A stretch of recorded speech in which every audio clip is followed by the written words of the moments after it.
Welcome back, everybody, to SharkNation. This is episode number 82. We're going to talk about holding the deal together with my buddy, good pal, Jason Giamboni. How's it going today, my man? Doing amazing, buddy.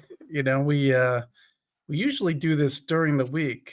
Scheduling conflicts, summertime stuff coming up. So glad we got this in. Doing awesome. It's rainy and crappy out today, but hey, it's warm. It's always warm and sunny when I'm around you. It's hot down in Florida, that's for sure. But I'm sure we'll get an afternoon rain because it's that time of year where it's like clockwork.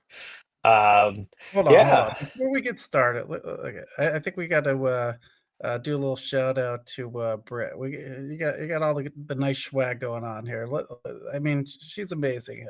I got to give her props. She is fantastic. I got to get some team swag like that. You got the walking billboard going on. Not being a secret agent, I love it. She needs to. I don't think she knows how good her what do you call that, marketing or Design just design swag, yeah, skills. Yeah, yeah, is. I mean, it's yeah. And I got it in house. Got it in yeah. house. So join this team, you get swag. I like it. My team's Um, on me. My team's on me. I got to get some swag going. yeah, yeah, and well, yeah, it's simple too. I think that's what her stuff like. She does it in a simple way, you know. Well, dude, that goes way back. The more I think about it, like, because like she's the creative side of it that brings the vision to life, but like I'll poke holes at it. Like this was supposed to be a little different on the hat. It was supposed to be a little bit more with like the wording and stuff. I'm like, no, no, no. It needs to be more like, because you see logos on hats all the time, and it's like the curiosity, like what is that? It's not so much that it says Leonberg Home Team on the hat. It's just like, oh, it's a house. Like, oh, house real estate, right? Especially once you get it. And if you don't get it, it's better because then they ask, but it's simple. Like so like, it takes me the more I think about how we came up with a lot of this stuff, it takes me back to the band days where like we would just when we were in a rock band together, like have an idea, we'd poke holes at it, we'd find like this like meeting ground and make no mistake, this is all her designing it, but like that process was is haven't I don't know, it was fun. It takes me back now to think about it. But um yeah, I threw you off. well, yeah, they could open up a whole new can of worms. So let's stick to the script. Sure. Saving deals, saving deals. And I think it's important right now because I don't know about you, but the agents I've spoken with, not just on the team, just in all markets, different markets, there's higher potential for fall throughs, or I would like to say just more tension in deals. There's a lot in every deal that like every deal's on pins and needles right now. I mean, I've experienced that too personally. It's definitely a different vibe than we've had in years past. I mean, since COVID in general, it's been a ride, But back during COVID, you had the 30, 40 offers, so you'd have buyer's remorse where they felt they were pressured into a scenario because of that. That was challenging, but not like today. Today is just like people can get set off real fast, is what I'm seeing and hearing from deals I'm in and agents I'm dealing with and working with. So it's a really relevant topic right now. Um, let's address that. There's just a lot of uncertainty out there in general. Like, so if I'm an agent listening to this, or if I'm a buyer and seller in real estate right now, like there's just uncertainty going on. Tensions are high with people. It's a big decision to buy or sell real estate. Like some grace has to be given in the process right now in general. Like, and you just got to know there's a higher fall through rate, like right now.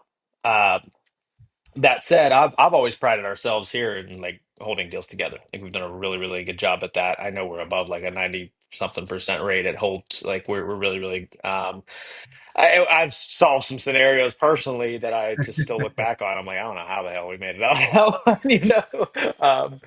But so I want to talk about the tenants, of like what's important to hold a deal together. So I agents think, listening, yeah, man. buyers and I think sellers. super relevant right now. I think the first thing that we need to talk about is, and I tell the team this all the time. And the first thing is managing personalities, right? I Right. always say, That's a pretend big like one. you're the bus driver.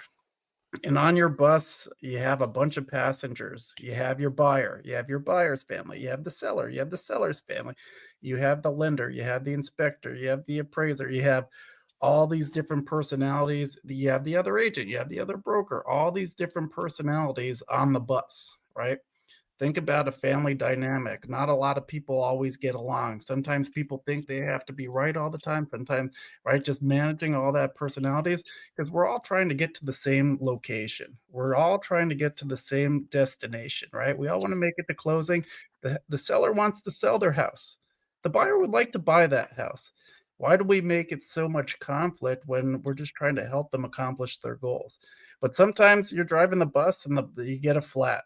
Sometimes you're trying to get into closing and that sucker's on fire and you don't know if this train's going to stay on the track, right? Your job, number one, as an agent is, dealing with the personalities, letting people blow off steam when stuff starts going awry, and then, getting everybody back on track to get to that destination. Well put. Like, I don't know if I ever heard you go down that like bus analogy. It's really, really good. Dude, this is what As I'm it here for on a Saturday, man. I'm fucking bringing it today. I'm ready. It's so Fired up. true. And like, you could say, you could come and say, well, personalities don't matter because like, the facts are the facts. It's like so far from the truth. Like when you are a real estate agent, you 100% like that. And this is probably like what we're saying here is probably why I won't say never, but it's so hard to like AI it or automate the residential real estate process because like it's so human. It's so human. Like, and I've had, there's and then there's agents and how they work too, and it's absolutely a part of it. Like, there's agents that, Well, I've done it 20 um, years, Chad. This is the way that we always do it. boy, it's like you read my mind, uh, you know, and and they think they're a super super advocate for their client, but they're making a problem that doesn't need to be a problem, and it makes it sours the negotiating pot. It actually makes it harder on their client. And there's cases where that's not true, but there's just duality to all of it, like and on the other side of it, there's like the really really communicative agent who's just like totally on their phone, and then there's like the process oriented team or agent who's very like regimented, and you got to find a way to just like if you're a real estate agent listening to this, you got to find a way to just work with everybody the way they work. Like real estate agents aren't like managed, so to speak, right? Like we kind of run our own business, not managed, but we run our own Yeah. business our own way. So like there's different working styles, right? Like for example, my team has a utility form. It's just a form that we send to every seller. It's like a standard operating procedure that we request the utility so that we can give it out. Like that's just a standard practice, right?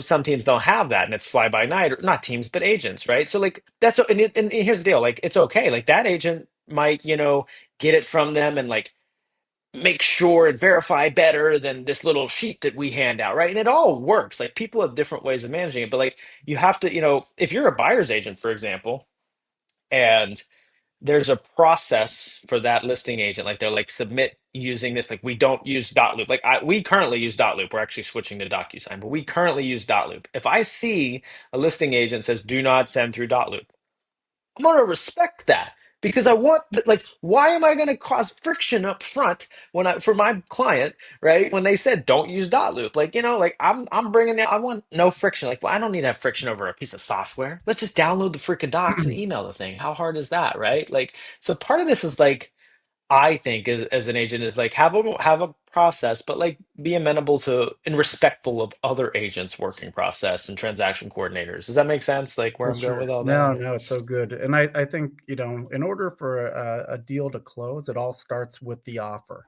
right? Because when you submit your offer, you don't want to start the relationship off on rocky roads, right? So, we have, a structure, top 10 ways to structure your offer for success. One of the things is talking to the listing agent prior to submitting the offer and saying what's important to them. Do you have a particular title company that you'd like to use? Do you have a particular lender that you like to use? Do you have a particular who wants to hold escrow, inspectors, all that kind of stuff? So we're not starting it out adversarial, right?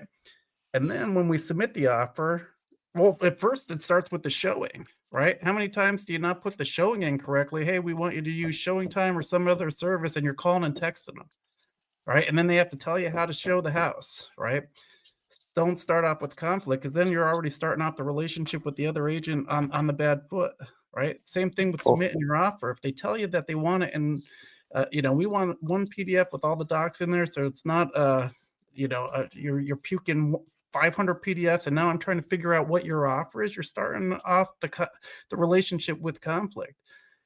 Bullet Right. point And all so, your well, offer let points. me hold that right there one sec, because that's a big point. So, two things. One, you think they taught us how to read in real estate school, but apparently that's not the case. If you're a real estate agent, you know what I'm talking about, or if you've ever listed a home, you know agents don't read those instructions. But secondly, is like there's so many buyer agents that like, well, I'm gonna, high and mighty, I'm this is blah blah blah. It's like because I work for my client. Well, if you're not doing the stuff that Jason's talking about, like when you're bringing the offer as a buyer agent, it's in my opinion in your best interest to kind of be amenable to their process because that is argue over semantics. Like that stuff doesn't matter. Save your I'm going to work hard for my client for when you are negotiating something for your client, not how the offer is submitted or how the showing is scheduled. Like, just what is the agent request? Put it in that format and then save the negotiation skills for when they matter, not for your ego and your process, right? Yeah, You can continue, but that's a big one. I always say that the listing agent's telling you how to win, right? If you follow the process and all things are being equal, and you have 500 PDFs in your thing, and you don't explain what your offer is, or somebody gives you an organized, detailed, bullet pointed way of how they're submitting the offer, all things being equal, who are they going to work with? Somebody that's more organized, more on top of their game, or somebody that's kind of all over the place? I hate when I see that DocuSign thing and it's just like a million PDFs in there and it's like, hey, did you get it? Sometimes you don't even get it. It goes to spam. They won't even tell you when you're submitting the offer. Then you're a search and rescue mission trying to find out their paperwork and when they send it to, who they sent it to, did it even get to you, all that kind of stuff. It's like, stop. You're starting it off the relationship with conflict. If we start on the same page, it makes everything go smoother once we're under contract. Another thing is once you submit the offer, right? And then you get the counter offer. This is where antenna should be up, right? Hey, you have 5 days on your escrow deadline. We want three. Hey, you have 12 days on your inspection contingency. We want six. Hey, we want, right? It's like, okay, and you could find out right from the get go what kind of personality that you're dealing with. And that should be antennas up. So then that way, okay, this might be a little bit uh, rockier road. You have a little bit more of a control type of agent on the other side. Okay, I got to adjust my personality accordingly if I want this thing to go through. 100%. Well, and yeah, and if like if you've got that where you've got a ticky-tacky agent where they've got to win over these little things to make them feel happier, like let them in cases that don't really apply much to your client. You know what I mean? Mhm. Like, okay, so they lowered the inspection time frame from 10 to 7 days. This year inspector can go out in 5 or 6. Like it's the same like once the inspection's done, as long as you have the same amount of time, like let's say you got inspections 10 days, but a lot of times we schedule it on day 8, right? Because we're just trying to figure out schedule. Then we have 48 hours to get it in. Oh, if you do it in 7 days and you do the inspection on day 5, it's the same thing, right? Um, so, I mean, it doesn't, that's just like one instance, but it's just back to the point of where it's like, if there's just ticky tacky stuff that doesn't really affect your client, like Yeah. give them a win and find out where worry about where the important matters are, not the Yeah. ticky tacky stuff. And sometimes shorter deadlines are a good thing, right? Because everybody needs a deadline in order to start taking action. So if you know you have 2 weeks to get something done, when are you going to do it? It's like when homework's due, right? You wait to the last second to get it done. It's like, hey, if you have your feet to the flames and your deadlines are coming up, you got to stick to those deadlines and get this stuff in. This brings me to a duality, I think, which is, we've heard before, time kills all deals. Ugh, yes, but no.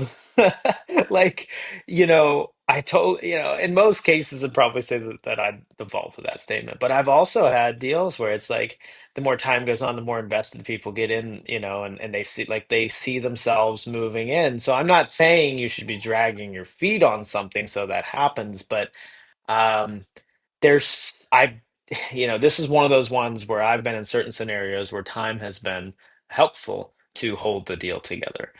Whether it's giving clarity, like an extension of time frame to get clarity on the actual cost of repairs or whatever it is, and or just like the transparency of what's being repaired and like, instead of just like real quick and boy, like that's I mean, I feel like we could have a whole session on how to deliver back like that's one thing that definitely haven't figured out how to scale yet is like how you with our team, how you train on delivery of all things, whether it's good or bad news or counters or replies, like the delivery of it, not like whether it's tonality or the timing or just like Mm, presentation, like and I feel like I've tried every which way. Obviously, I've done phone, and I've done texting, I've done voice messages, I've done video shares. Like I've actually, because like I had a real complicated reply to inspections once, man. Like, and yes, phone call, 100%. But in this case, like I needed some visual aids.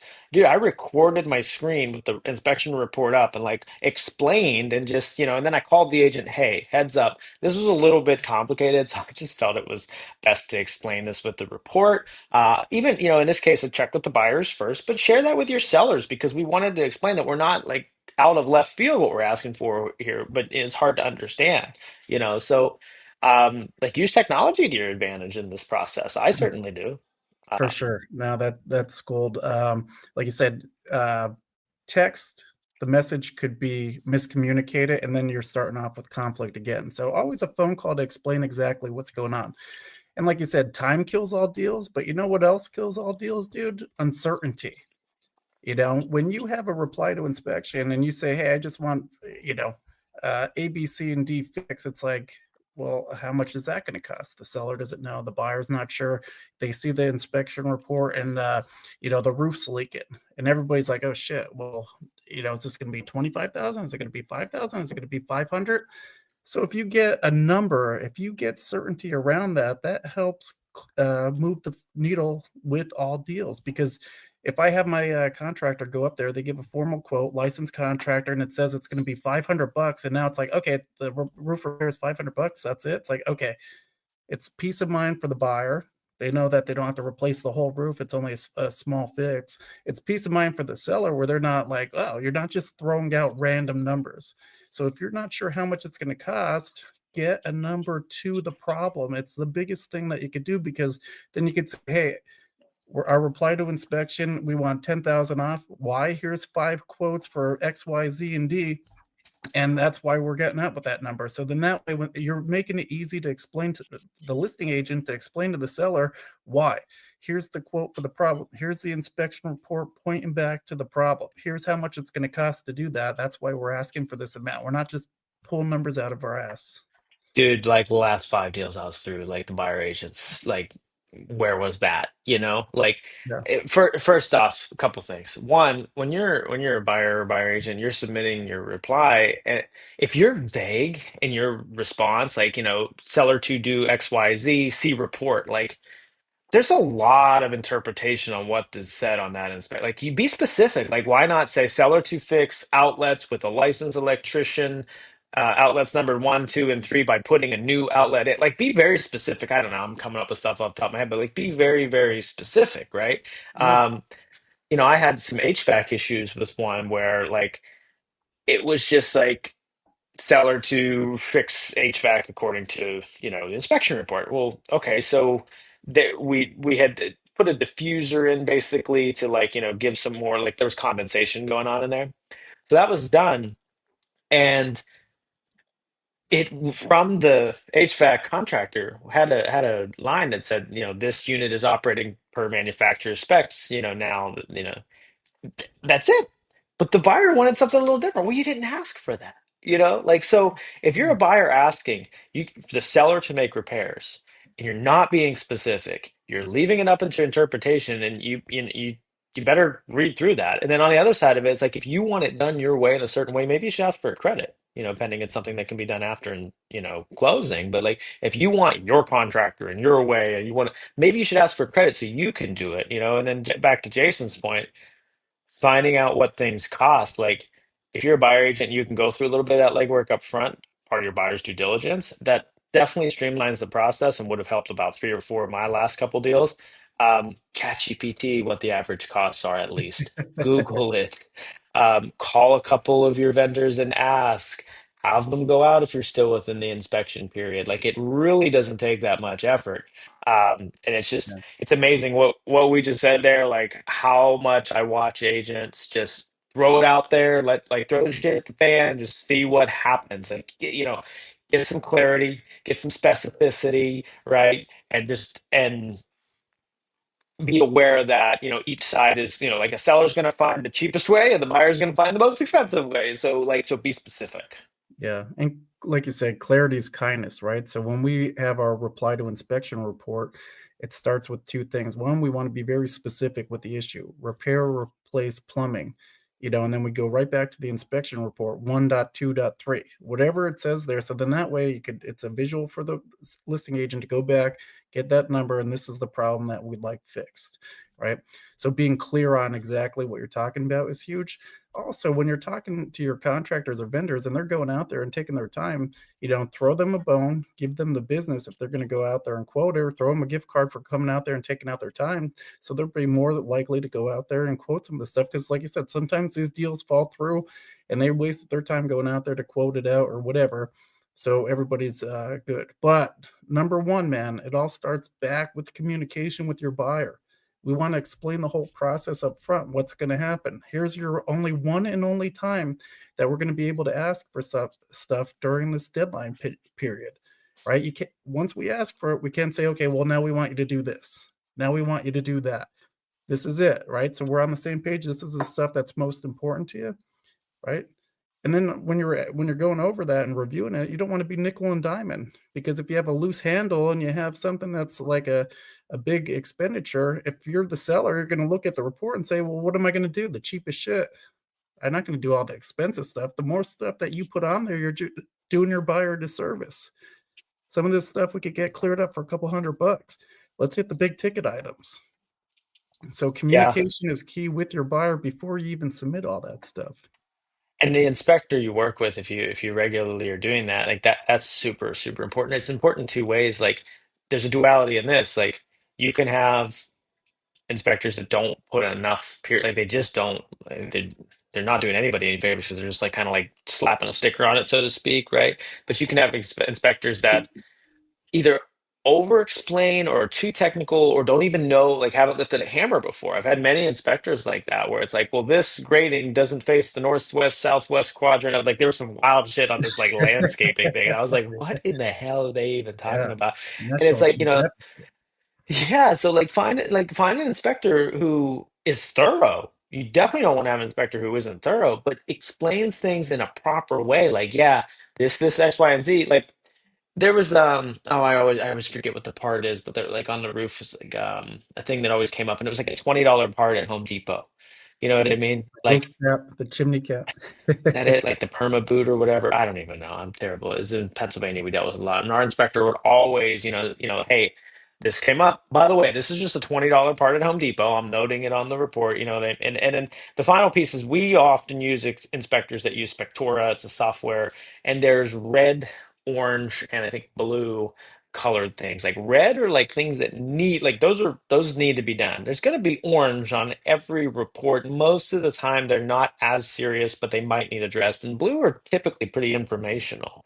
You know what I mean? So I Mhm. think like explaining that is a really, really big deal. Um, Yeah, is it a maintenance item or is it a major repair, right?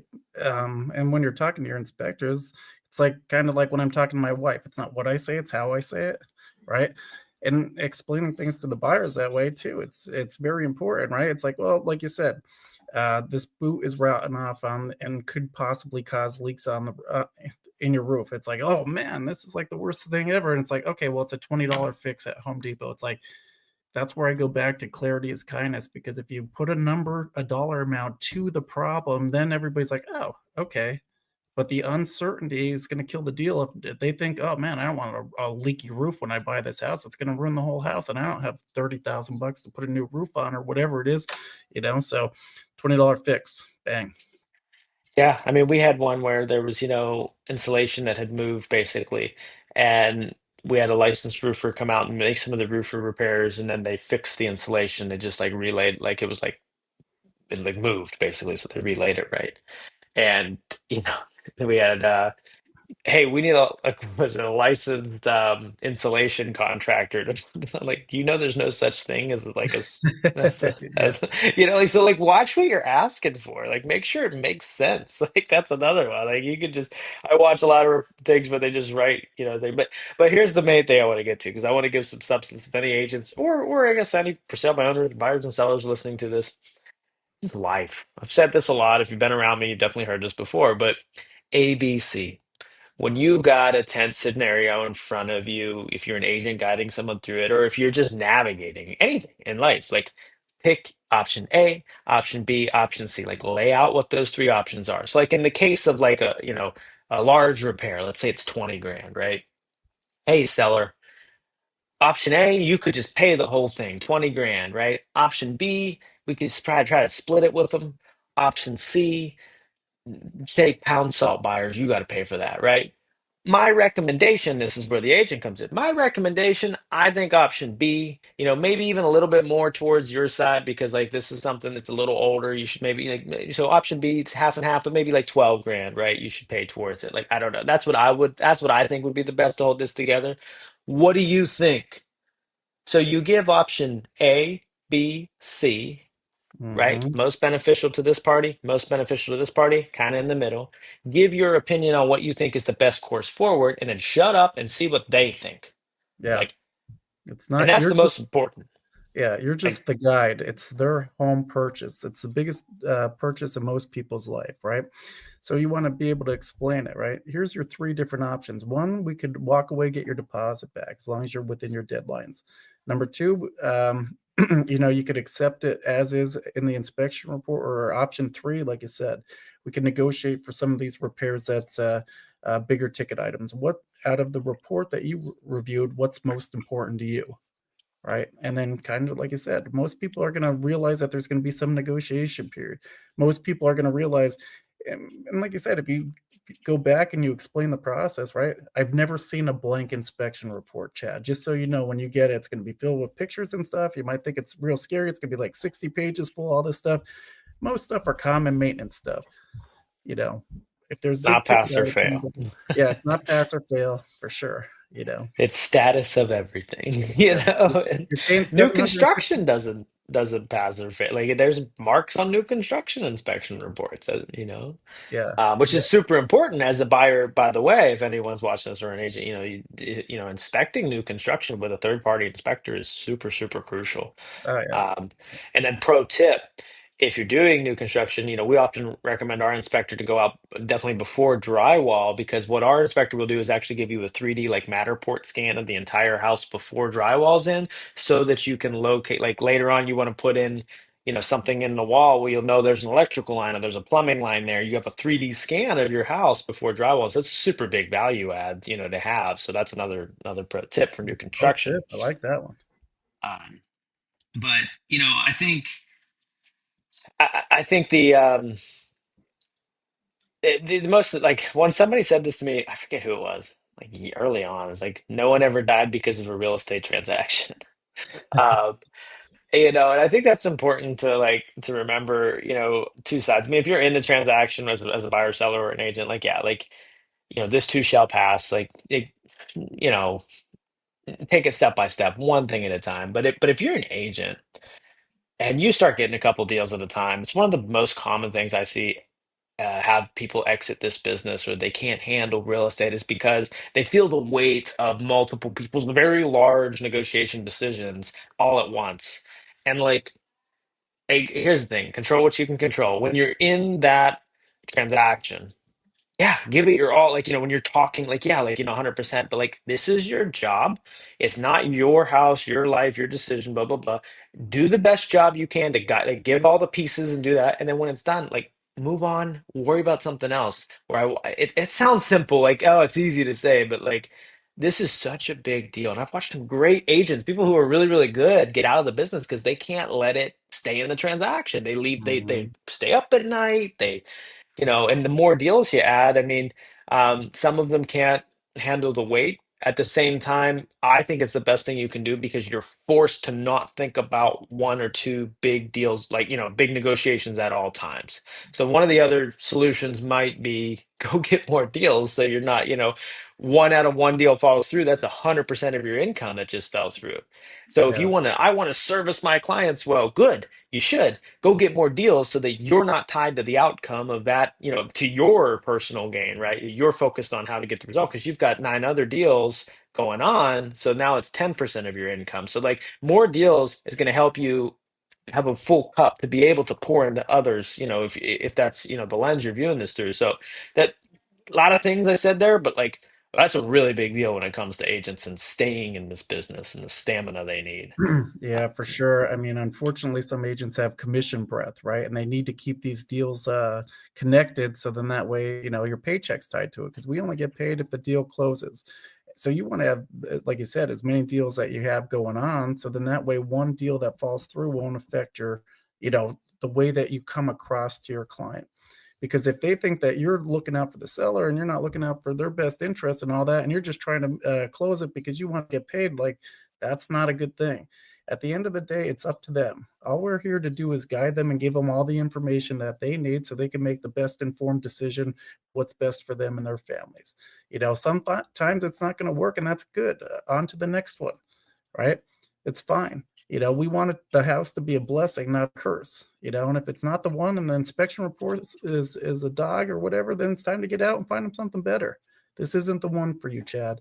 Let's get out of it, get your deposit back, and on to the next one. The search continues, right? Or here's a couple things that we need to do. Here's how much it's going to cost. Is it something that you're comfortable moving forward with, right? Yeah, let's get it fixed. We want the house, whatever, But yeah, it's too many times we have commission breath because that's the only deal we have. And if we have more going in there, we're not going to be as concerned or as pushy, right? At the end of the day, inform, educate, get clarity with the numbers to it, and then let them make the decision what's best for them. And be resourceful, like leverage your relationships with not like I had a deal last night. I had a friend who does insulation. I called him up and asked about insulation, getting educated on my own. Just a friend. Like I didn't even pull him into anything, I just wanted, ask ChatGPT, pull up YouTube, talk to your friends, talk to the vendors you've worked with or you've hired for clients before. Like be resourceful and get educated, like in that subject, so you know how to be specific, how to present, how to get clarity. I ran a transaction where I represented the seller at a listing and the buyer wanted to be unrepresented, so they're unrepresented through this whole inspection process, and it's almost worse because I'm representing the seller. I'm not representing them. They felt, like you imagine that, right? Like they find inspection problems and they have to, like, I have to negotiate direct with them. They're kind of going to trust anything I say. There's It's almost value better in if a they, buyer agent. Wow, that's weird. there really is. I was wishing that buyer had a buyer's agent. So, anyways, but walking that line, we had a few things come up and I would call our insurance rep and I had our insurance rep call that it wasn't my buyer, right? I had them call the unrepresented buyer and like reassure them of some things. I had called a contractor and said, hey, talk to them, like just like giving that peace of mind. So like, it's hard to just be very one, two, three in this conversation for a podcast, but what I can say is you just need to be resourceful. Like when the problem comes up, you need to find be resourceful enough to find what's going on, like get knowledgeable on it, and then find the right people who can explain and give clarity to that person or client or agent on the other side or whatever. And that's not like I actually the more I think about it as we talk about it, like there's so many deals where that was crucial. The deal would not have held together if I didn't have a contractor explain to the other agent or to the other party or to my client. You know what I mean? And it's not in a manipulation way. It's just in a hey, that you think it's this way, but it's actually this, and here's the pro telling you and fully explaining it. So like, I don't know. But that falls a lot on our shoulders to be resourceful. Like you've got to be a problem solver, right? Like that Mhm. is the It's number key. one skill set. Yeah, number one for sure. And like you said, sometimes you're going to have it where the other agent on the other side isn't, carrying their weight or doing what they're supposed to do. Sometimes you might have to do some extra stuff for inspect. Sometimes there's repairs that come up. You have an FHA repair and they want you to scrape and paint the porch or whatever it is in order for it to pass. Guess what? Grab your paintbrush, right? Sometimes you have to make shit happen, right? And to keep it going.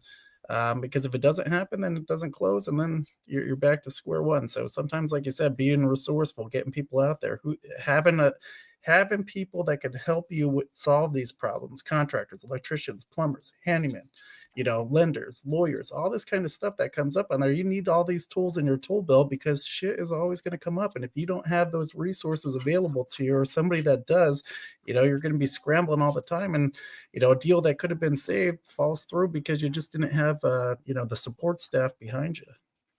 And that's one of those important things if you're an agent, whether you're at a brokerage or on a team or know somebody, like even when I got into business, I had like four, like I call my manager and like two or three other agents that I buddied up with and just get like I always like real estate isn't black and white. I think there's a lot of gray. Um, I think that. And for me, I will call, five different people about the same thing, hear out all their opinions, right? And draw what the truth seems to stand out through the five different people, whether it's a contractor, my manager, broker, this agent, that agent. But then it all comes back down to like transactional experience. Like if you like our team has sold 1,000 homes in the last 10 years. It doesn't matter even the price of the home. We've seen a lot of negotiation processes. That experience can really, really help an agent or a buyer or a seller. Like, you know what I mean? Like that is because I know when I first started and I hit a scenario that I had never, had that teeth before. And now I've been through so many of these that of course there's always new scenarios that come up, but the processes I've been through, and like so if you have a broker, you have a manager, you have a team in your office that's your buddies with, or you joined a team, like lean on the transactional support, not the years of experience, the transactional experience. Have they been Yeah. through a ton of dirty not dirty, but you Yeah. know what I mean? Like lean into that, Yeah. Well, if like you you have five said, people, who you pick as an agent matters. The average right? agent sells 4 houses a year, right? Are any of those even listings? So if they're representing you as a seller and they don't have the experience on the other side of the fence, like, that could be a detriment to, you selling your house for top dollar and all that kind of stuff. So, or like you said, as newer agents, just having those resources and finding out who could do what it's valuable to get people on your team.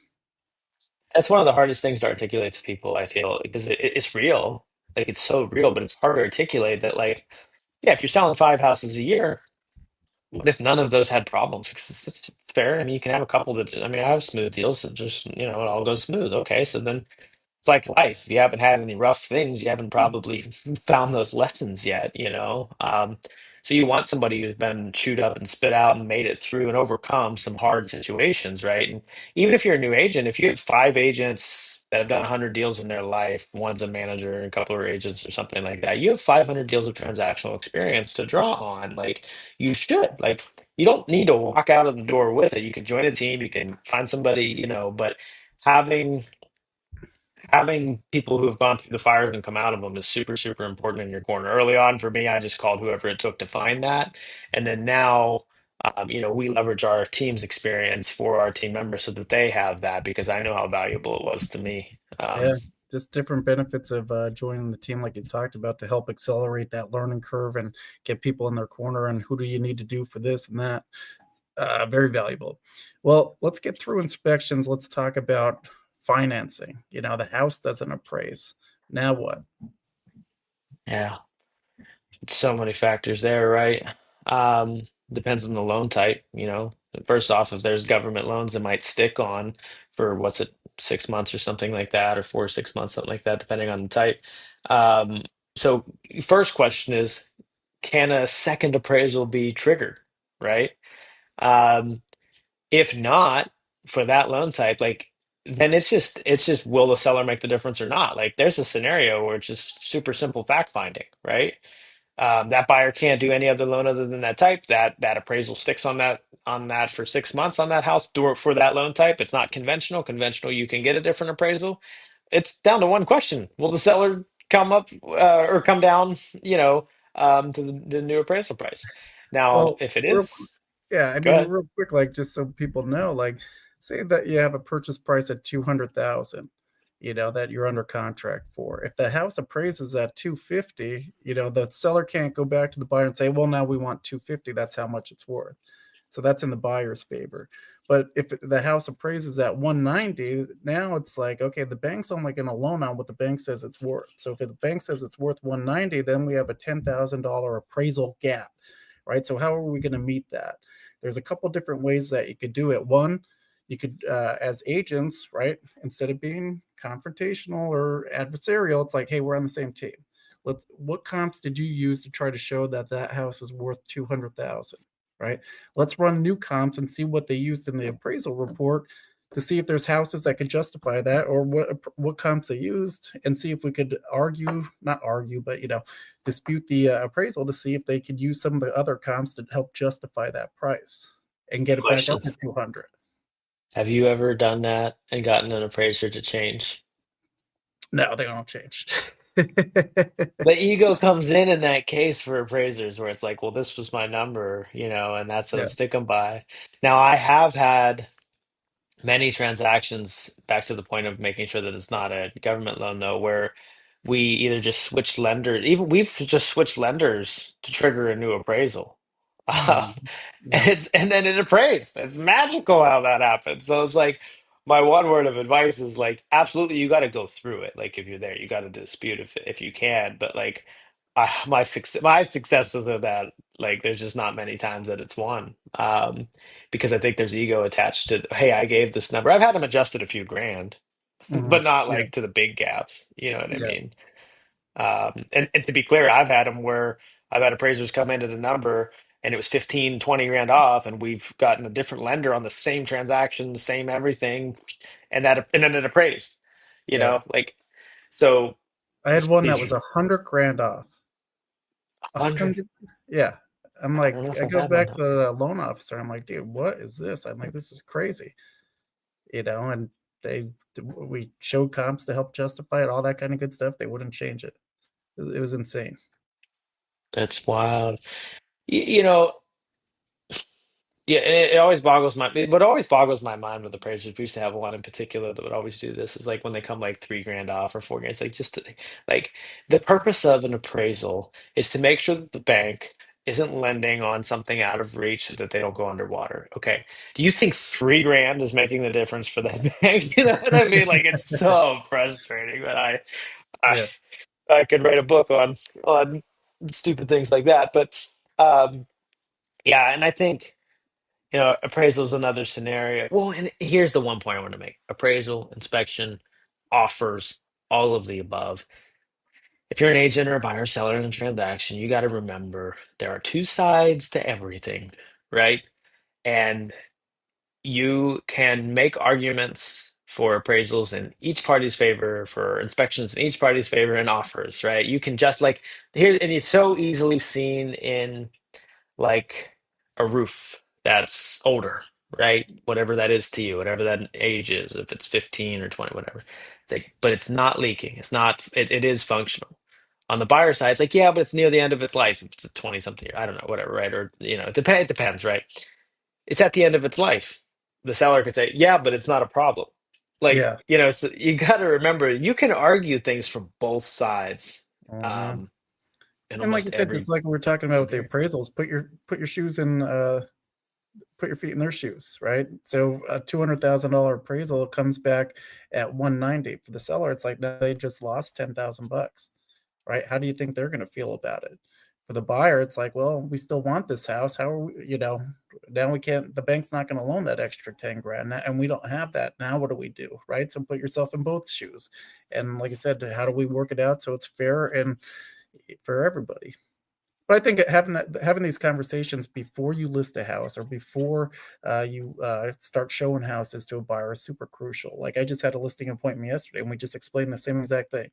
Hey, here's some comps that I'm using for this value.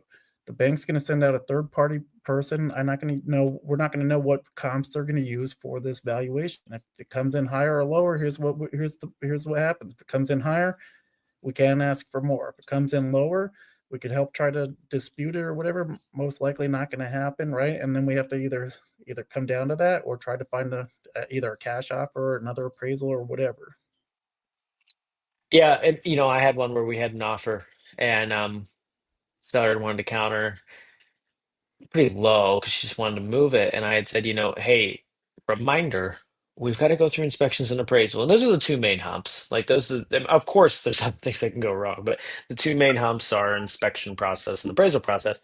And I told her, reminder, we've got to go through that. And what if they ask for 5 grand worth of stuff, blah, blah, blah. And she had basically padded at 5 grand. And surely enough, in the inspection process, the repairs were roughly around, I'd say, a 3 grand window. But we had, because I had that conversation up front, we had countered 5 grand above and got it accepted. And now the 3 grand, it actually felt like a 2 grand net positive to that sellers. Like you said, just like reminding people of what's to come Yeah. is, Super important too when you're going over your estimated cost with your with your seller. Like, hey, look, if repairs come up, this is, hey, we know the roof is bad, right? Or you had an issue with X, or maybe ballpark a little bit of budget, because for repairs you don't have to do them, but maybe people are going to ask for them. If it's one buyer that asks for them, probably the next buyer is probably going to ask for the same stuff. yeah, yeah. There's the more I talk about it, like, gosh, you just realize how big of a deal the transactional experience is. Like, I don't know. It's just, yeah, it's like I think like the more you can bring up scenarios that people, well, and I think that's like what we do. Like, so when I'm presenting to a seller, and everybody has this in your brokerage and your manager or your team leader or whatever you've got, I'm always saying to the seller, it's like we've done X amount. You have your vanity stat, right? We've done X amount of transactions or X amount of money. Okay, and they say, but what does that matter to you? Like, make it make sense. This is how always pitch it is like, we've sold 1,000 homes on this team. Okay, what does that matter to you? Like, that doesn't really matter to you. I'll tell you what matters for you is because we've navigated some nasty stuff. So if it gets ugly in these transactions, we've had a scenario we can draw on and use those skills from. See how now that makes sense. Now the 1,000 transactions isn't just, oh, he wins awards and is a salesperson. Now he has. And it sounds simple, but like, I've watched people go, wow, yeah, that is true that they've navigated a lot, so they're gonna know how to navigate this. And Hmm. No, it's good critical. stuff. I think we could talk about this all day. I agree. I know. I know. I think agents could write a book with some of the inspection situations we've all Oh, been through. man. It's Yeah. like, But at the end of the day, do what's right for your client. Take the emotion out of it and take a step back. If it's not the one, move on to the next one. If there's a way to be resourceful to keep it going, and everybody's happy at the end of the day, then do it. But like I said, managing the personalities and manage everybody that's on the bus is the most crucial thing that you could do, because you know not everybody gets along, and sometimes people are a little bit more aggressive, and some people want some things that might not be realistic. All that kind of stuff is going to happen. How you navigate and how you control the conversations, how you, like you said, just what you say and how you say it to everybody. my wife said it to me the other day on one. I don't know. This is always, I don't know. It hit for me. It was just, she just said, "Be a robot." Because I had my personal opinions on how it should go. And of course, you guide, but then you step back and you be a robot. Like, go through, like, after you've said your piece to your client and, and be a robot and kind of be, because it's not, you're never there's another agent in the transaction, there's another client, and there's your client, right? At least, and then maybe even your clients, spouses, they don't agree to. So like, there's Sure. lots of opinions, and then inspectors don't agree necessarily with this person and that person. There's a lot of opinions out there. So you gotta say your piece and then be a robot and shepherd that thing through. Like, it's just what being a robot means is just like detach from the emotions that get pulled up, even in yourself, because it happens to me. Yep, you can't get Um, emotional, and if it falls apart, it falls apart. No, super good stuff today for sure. So hope that was valuable. Dive in. There's a lot of transactions between you and I that I think are narrating in this episode. So, but thanks for tuning in, everybody, here on a Saturday. We'll see you on the next one. Peace.